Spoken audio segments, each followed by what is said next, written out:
જોઈ રહ્યા છો સિટી ક્રાઇમ ન્યૂઝ। હવે જોઈએ અગત્યના સમાચાર। ટેલિગ્રામના માધ્યમથી ક્રિપ્ટોકરન્સીના રોકાણ પર ઊંચા વળતર આપવાની લાલચ આપી ફ્રોડ કરનાર આરોપીને પકડી પાડતી Dahod cyber crime police. Dahod જિલ્લાના સાયબર ક્રાઇમ પોલીસ સ્ટેશનમાં NCCRP પાટીલ ઉપર અરજી આવે છે આધારે ગુનો રજીસ્ટર કરવામાં આવેલ, જેમાં એક અજાણ્યા નંબરથી વોટ્સએપ મેસેજ આવે અને ફરિયાદીને વધુ કમાણીની લાલચ આપી વિશ્વાસમાં લઈ એક ટેલિગ્રામ ગ્રુપ એડ કરવામાં આવે ને જેમાં એક link website fake web page બનાવી ફરિયાદીને અલગ અલગ ક્રિપ્ટોકરન્સીમાં નાણાં રોકાણ જણાવે, જેથી ફરિયાદીને વિશ્વાસમાં લઈ ક્રિપ્ટોકરન્સી પૂર્ણ કરાવ્યું, જેમાં ઊંચી કમાણીની ખોટ લાલચ આપી ફરિયાદી પાસે અલગ અલગ રૂપિયા સમયે 22,19,188 બેંક ટ્રાન્સફર કરાવી લીધેલ,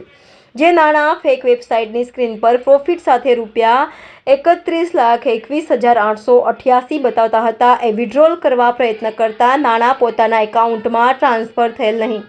જેથી ફરિયાદીએ દાહોદ સાયબર ક્રાઇમમાં ફરિયાદ દાખલ કરાવેલ। આ ગુનાની ગંભીરતાને ધ્યાને રાખીને સાયબર ક્રાઇમ પોલીસ સ્ટેશનના સ્ટાફના માણસોએ સદર ગુનાની ગંભીરતા સમજી ઝીણવટભરી રીતે બેંક ખાતાઓમાં કોલ ડિટેલ તેમજ ટેલિગ્રામ એનાલિસિસ કરતા જણાઈ આવેલ કે આ કામના આરોપી સાહિલ બકુલભાઈ ભાદાણી રહે સુરત કામરેજ નવાગામ વૈભવભાઈ બાબુભાઈ દુધૈત્રાના આરોપીને ટેકનિકલ માધ્યમથી સુરત ખાતેથી ઝડપી પાડેલ છે। ગુનો રજીસ્ટર કરી કોર્ટ સમક્ષ રજૂ કરીને 3 દિવસના રિમાન્ડ હેઠળ છે। રિપોર્ટર યોગેશ દરજી, સિટી ક્રાઇમ ન્યૂઝ, દાહોદ। બનાવની હકીકત એ પ્રકારની છે કે સાયબર ક્રાઇમ પોલીસ સ્ટેશનમાં NCCRP પોર્ટલ ઉપરથી અરજી મળી હતી, જેમાં વ્યક્તિ સાથે ફ્રોડ થયેલા અગત્યની બાબત હતી, જેમાં વાત કરીએ ફરિયાદની ઊંડાણપૂર્વકની તો એ પ્રકાર હતું કે ફરિયાદીને પોતાના વોટ્સએપ નંબર ઉપર એક રૂબીના લખેલો નામવાળો એક અજાણ્યા નંબરથી મેસેજ આવ્યો હતો અને મેસેજ ક્લિક કરીને જોતા એમાં ગ્રુપની લિંક હતી, જે ગ્રુપમાં જોઈન થતાં તેમાં કોઈ હોટલ હોય એને 5 સ્ટાર રેટિંગ આપવાના બદલામાં એક રેટિંગ દીઠ 50 રૂપિયા વળતર મળશે એ પ્રકારની લાલચ હતી। તો એમણે એમાં લાઇક આપવાના રિવ્યૂ આપ્યા, તો રિવ્યૂ આપવાથી એને 3 લિંકના 150 રૂપિયા પરત મળ્યા, એટલે વધુ લાલચમાં આવી એમને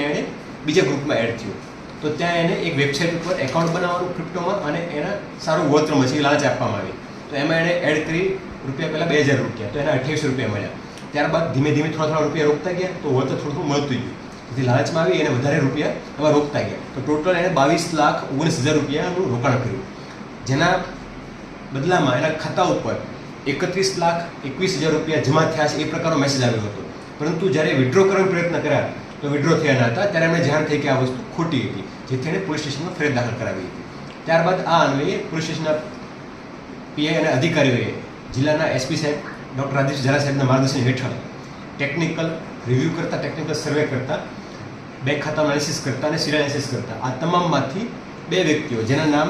સાહિલ બકુલ ભાદાણી અને વૈભવ બાબુ દુધત્રા, જે સુરતના રહેવાસીઓ છે, જેમને પૈસા મળ્યા હોવાની માહિતી જણાઈ આવતા આ બંનેને ત્યાંથી ધરપકડ કરી અટકાયત કરવામાં આવી છે। અને હાલમાં એવું જાણવા મળ્યું છે કે જે એનાથી ઉપરની લિંક હતી એમના આ લોકો કમિશન પોતાનું લઈ પૈસા કાપી અને આગળના પૈસા અને લોકોને આપી દીધા છે, જેની આગળ વિગતો તપાસ હાલમાં ચાલુમાં છે।